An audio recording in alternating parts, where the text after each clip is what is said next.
आज तळी शाखेमध्ये पत्रकार परिषद घ्यायचं कारण असं आहे की सध्याची आपल्या वाघर तालुक्यातील राजकीय परिस्थिती पाहता जे आमच्या शिवसेनेमध्ये प्रवेश झालेले जे प्रवेश आहेत त्यानंतर त्या प्रवेशाचा तुम्ही बघितलं की त्या प्रवेशाला आपले राज्याचे उपमुख्यमंत्री एकनाथजी शिंदे साहेब, आपल्या जिल्ह्याचे पालकमंत्री माननीय सामंत साहेब होते आणि तो मेळावा किंवा तो पक्षप्रवेश खूप दणक्यात झाला आणि ही जिल्हा परिषद पंचायत समितीची नांदी ठरेल असा तो मेळावा झाला. पण त्यानंतर ह्या पक्षप्रवेशानंतर विद्यमान आमदारांना तिथे मेळावा घ्यायला लागला, कारण 12 वर्ष विद्यमान आमदारांबरोबर आम्ही पण काम केलं होतं. त्यांचा इतिहास असा आहे की त्यांना पक्ष सोडून गेल्यावर कधी त्यांनी असा उल्लेखही त्या व्यक्तीचा किंवा त्या पदाधिकाऱ्याचा केला नव्हता. पण ह्या वेळेला ज्यावेळेला सौ नेत्राताई ठाकूर आणि महेशजी नाटेकर यांचा पक्षप्रवेश झाल्याबरोबर त्याच गावात त्याच ठिकाणी जो प्रवेश घेतला, जो त्यांनी मेळावा घेतला, तर असं वाटायला लागलं की काहीतरी राजकीय अस्थिरता निर्माण होते काय असं त्यांना वाटलं असावं आणि म्हणून कदाचित त्याने हा मेळावा घेतला. बरं, त्या मेळाव्यामध्ये असे अनेक त्यांनी उद्गार काढले. एक तर खारवी समाजावर त्यांनी संशय व्यक्त केला. दुसरी गोष्ट, एवढी वर्ष स्वतःबरोबर काम केलेल्या पदाधिकाऱ्यांना त्यांनी नावमेद करण्याचं काम केलं. म्हणजे काय होतंय की राजकीय जीवनात ज्या वेळेला एखादा पदाधिकारी आपल्या विभागात काम करत असतो तो आपल्या नेत्याच्या भरोश्यावर काम करत असतो. पण विद्यमान आमदारांची बहुतेक ठिकाणी ज्यावेळेला वक्तव्य बघितली आपण की मला हे शासन पैसेच देत नाही किंवा मला हेच करत नाही, विकासाचं काम बाजूला, विकासाची भाषा बाजूलाच राहिली. आता सध्या सरकारवर टीका करणं हेच आमदारांच्या वक्तव्यातून दिसून येते. आणि कदाचित ज्या वेळेला एखादा पदाधिकारी आपल्या विभागात काम करतो, जसं नेत्राताई ठाकूर असतील, महेशजी नाटेकर असतील आणि अजून अनेक जण आमच्या संपर्कात आहेत की जे पक्षप्रवेशाला इच्छुक आहेत. ही सुरुवातीची नांदी, एवढा मोठा पक्षप्रवेश झाल्यानंतर, त्या गावात पक्षप्रवेश झाल्यानंतर तिथेच परत मेळावा घेतल्यानंतर असं वाटतंय की आता जेव्हा कार्यकर्त्यांचे इलेक्शन आहे त्यावेळेला कदाचित विद्यमान आमदारांना काहीतरी भीती वाटली असावी, म्हणून कदाचित त्यांनी हा मेळावा घेऊन दाखवलाय. त्यानंतर आज कालच झालं ना मुंबईला मेळावा, मुंबई स्थित पण तालुकावासियांचा मेळावा घेतला. तिथेही तेच की जे सोडून गेले त्यांच्यावर टीका करणं, किंवा मला वाटतं की आपल्या लोकशाहीमध्ये आपल्याला जे पटतं किंवा आपल्या भरोश्यावर जी लोक असतात राजकीय जीवनात त्यांच्यासाठी आपण त्यांच्यासाठी आपण काम करायला पाहिजे. आणि असं प्रत्येकाचंच मत असतं की बाबा मी जिथे ज्या विभागात काम करतोय, माझ्या भरोश्यावर जी लोक आहेत, जनता आहे, त्यांची जर त्यांना मी न्याय देऊ शकलो नाही तर त्यासाठी मला पर्याय निवडावा लागतो. आणि हे प्रत्येकजण निवडतात. आणि हे काय विद्यमान आमदारांनी पण केलंय की 2004 साठी त्यांनी 4ला त्यांनी पक्ष बदललेला आहे, किंवा 2005 मध्ये राष्ट्रवादीत गेल्यानंतर 2009 त्यांनी इलेक्शन लढवले, 2019 मध्ये शिवसेनेमधनं लढवलं. त्यावेळेला असं वाटलं ना की बाबा आपण पक्ष बदलतो की आपल्या कार्यकर्त्यांचं काय होईल. हे नेहमीच आहे की बाबा आपल्याला पक्ष बदलताना आपण लोकांचा विचार करतो. आपल्या पाठीमागे जे आपल्या भरोश्यावर जे काम करतात लोक, जे पदाधिकारी काम करतात त्यांचा आपण विचार करतो. आणि तसंच नेत्राताई ठाकूर आणि महेश नाटेकर निघाले, थोडं काही मोठं वावगं केलेलं असं दिसत नाही. त्यांनी त्यांच्या लोकांसाठी, त्यांच्या भरोश्याची लोक त्यांच्यासाठी हा पक्ष प्रवेश केला आणि त्यांच्या विकासासाठी ते काम करणार आहेत. आणि साहजिकच आहे, सत्ताधारीमध्ये आता पालकमंत्री बरोबर आहेत, उपमुख्यमंत्री बरोबर आहेत, नक्कीच ते तिकडनं निधी आणू शकतात आणि त्यामुळे हा पक्षप्रवेश झालाय. पण त्यासाठी आपण आपल्या सहकार्याला एवढं वाईट संबंध किंवा एखाद्या नेत्राताईला बाई म्हणून संबोधणं, ती बाई गेली का तिच्या मिस्टरांना असं बोलणं हे चुकीचं आहे. कारण विद्यमान आमदारांनी तेवढं तरी हे करायला पाहिजे होतं की बाबा ठीक आहे, गेले सोडून ना, मी परत संघटना बांधीन. कारण शेठनी इथे ज्यावेळेला प्रवेश केला संघटना बांधली तेव्हा काहीच नव्हतं की, त्यावेळेला पण पक्ष प्रवेश घेऊन इतर पक्षातून लोक घेऊनच त्यांनी ही संघटना बांधली ना. तालुक्यात काही दुसरी लोक नाही आणलेले. त्यामुळे एवढं राजकीय जीवनात आपण व्यतीत न होता पक्ष संघटना बांध प्रत्येकाचं काम आहे त्यांनी ते करायला पाहिजे.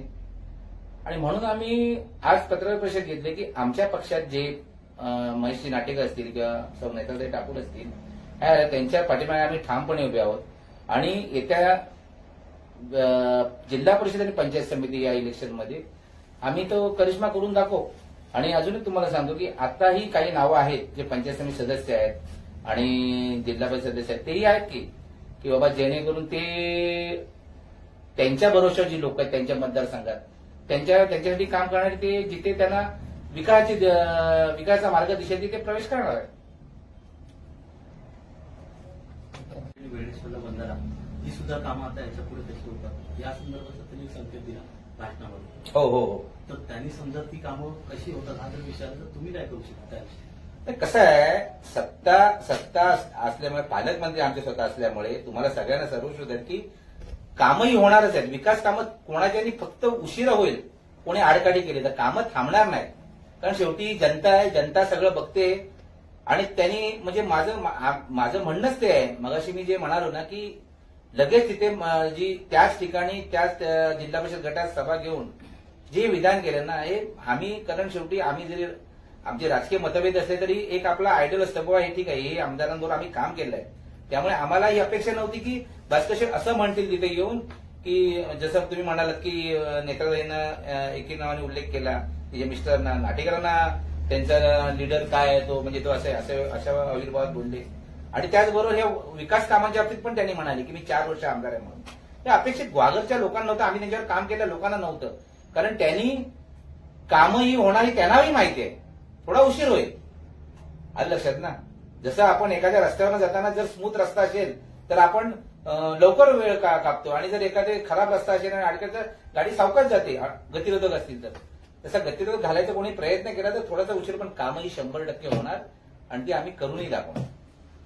सागरी जेटीचा जो निधी आला तो पतंग विभागाकडे आलाय आणि तो निधी अन्यत्र विकास कामाकडे काहींनी वळवलाय असा त्यांचा भास्कर जाधवांचा आरोप आहे. त्याच्यामुळे ही जेटी ढकललेली आहे.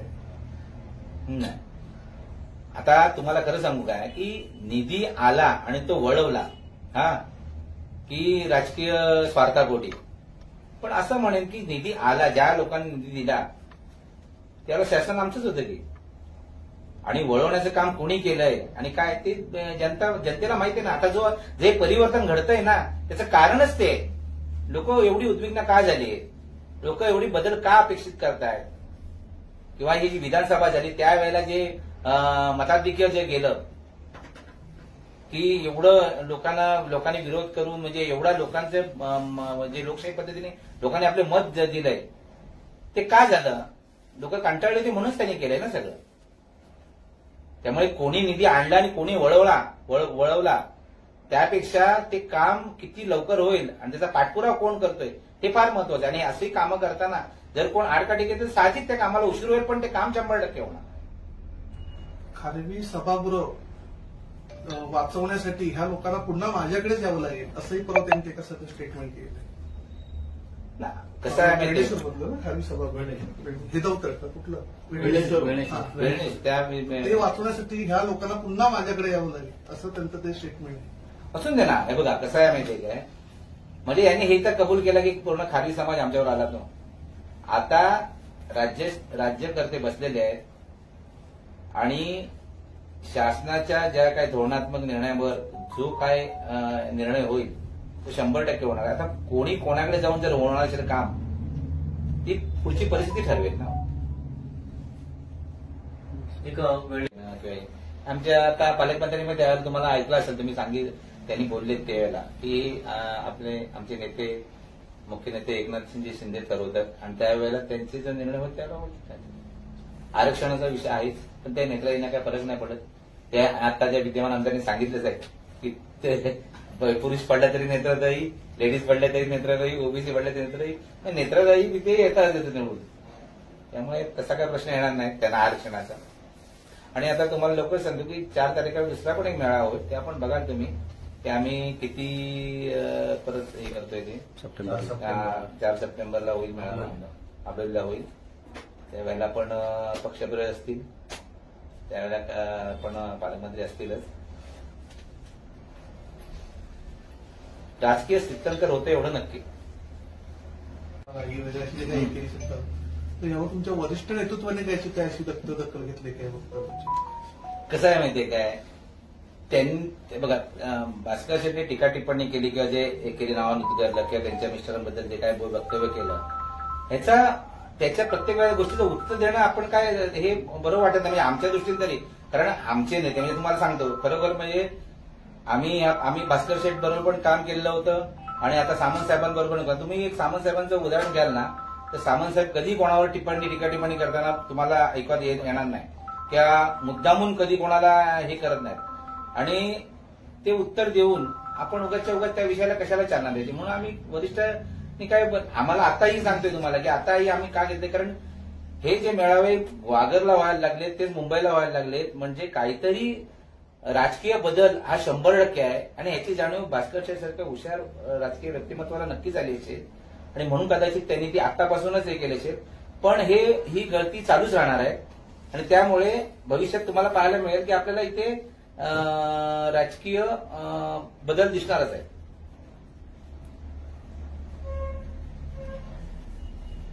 त्या विधानाचा तुम्ही सपोर्ट आहात काय म्हणजे त्यांना ब्राह्मण समाजाला तुम्ही ह्या आहात का त्याविषयी? मुळात खोदकी हा विषय ब्राह्मण समाजाकडे राहिलेलाच नाही.